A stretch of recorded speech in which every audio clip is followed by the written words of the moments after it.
Bapak Ibu, Saudara yang dikasihi oleh Tuhan, salam sejahtera dalam Tuhan Yesus Kristus. Mari kita merenungkan firman Tuhan dari kitab Mazmur, pasal 15, ayat 1 sampai ayat yang kelima, demikian firman Tuhan. Mazmur Daud, Tuhan, siapa yang boleh menumpang dalam kemah-Mu? Siapa yang boleh diam di gunung-Mu ya Kudus? Yaitu Dia yang berlaku tidak bercela, yang melakukan apa yang adil, dan yang mengatakan kebenaran dengan segenap hatinya, yang tidak menyebarkan fitnah dengan lidahnya, yang tidak berbuat jahat terhadap temannya, dan yang tidak menimpakan cela kepada tetangganya, yang memandang hina orang yang tersingkir, tetapi memuliakan orang yang takut akan Tuhan, yang berpegang pada sumpah walaupun rugi, yang tidak meminjamkan uangnya dengan makan riba, dan tidak menerima suap melawan orang yang tak bersalah. Siapa yang berlaku demikian tidak akan goyah selama-lamanya.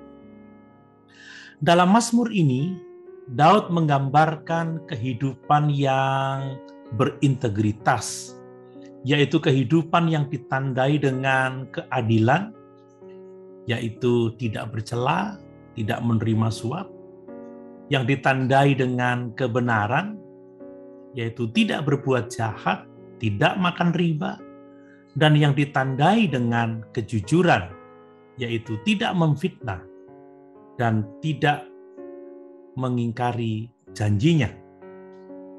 Orang-orang yang hidup dengan integritas seperti ini akan dikenan dan diberkati oleh Tuhan. Hidupnya tidak akan goyah selama-lamanya. Nah, untuk mengembangkan dan mempertahankan kehidupan yang berintegritas ini, kehidupan yang dikenan Tuhan ini, maka kita harus berusaha membangun iman atau membangun keyakinan kita berdasarkan Alkitab yang adalah firman Allah. Kita membutuhkan juru selamat. Kita butuh memiliki kebenaran tentang kematian Kristus demi keselamatan kita.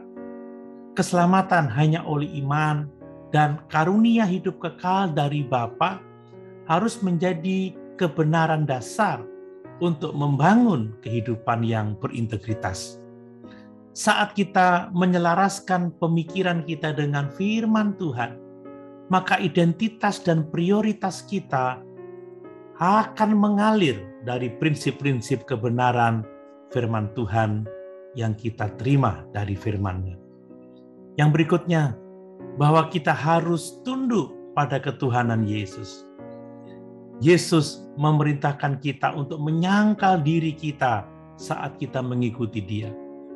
Dalam Markus pasal 8 ayat 34 dituliskan, lalu Yesus memanggil orang banyak dan murid-muridnya dan berkata kepada mereka, setiap orang yang mau mengikut aku, ia harus menyangkal dirinya, memikul salibnya dan mengikut aku.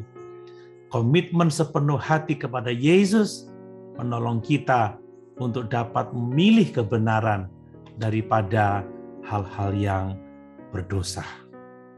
Selanjutnya, kita harus berusaha membangun hubungan atau relasi dengan orang-orang percaya lainnya yang takut akan Tuhan, yang mempraktekkan hidup saleh. Pengaruh orang Kristen yang takut akan Tuhan, pengaruh mereka yang saleh akan memperkuat dedikasi dan ketaatan kita kepada Tuhan. Ingat bahwa pergaulan yang buruk akan merusakkan kebiasaan yang baik, tetapi sebaliknya bergaul dengan orang benar, bergaul dengan orang saleh akan menolong kita untuk dapat hidup dalam kebenaran, hidup dalam kesalehan. Kita juga harus mau terus menyelesaikan masalah dosa-dosa kita. Setiap orang kadang melakukan dosa. Untuk itu kita harus mengakui segala dosa yang kita ketahui kepada Allah, supaya kita mendapatkan pengampunan. Dalam 1 Yohanes pasal 1 ayat yang ke-9 dituliskan, jika kita mengaku dosa kita, maka Ia adalah setia dan adil, sehingga Ia akan mengampuni segala dosa kita dan menyucikan kita dari segala kejahatan. Bapak, Ibu, Saudara yang dikasihi oleh Tuhan, selain kita mengakui dosa-dosa kita, kita juga harus berbalik atau bertobat dari perbuatan-perbuatan yang salah. Kita juga harus meminta maaf kepada siapapun juga yang telah kita sakiti, yang telah kita lukai hidupnya. Tuhan sungguh memahami usaha kita, pergumulan kita untuk melawan godaan dan untuk berpegang teguh pada kebenaran. Dan puji Tuhan, sebab Dia telah memberikan Roh Kudus-Nya kepada kita untuk menolong kita dapat hidup dengan integritas. Mari semangat, mari kita hidup dengan integritas, supaya perkenan dan berkat-berkat Tuhan nyata dalam kehidupan kita. Haleluya. Tuhan Yesus memberkati.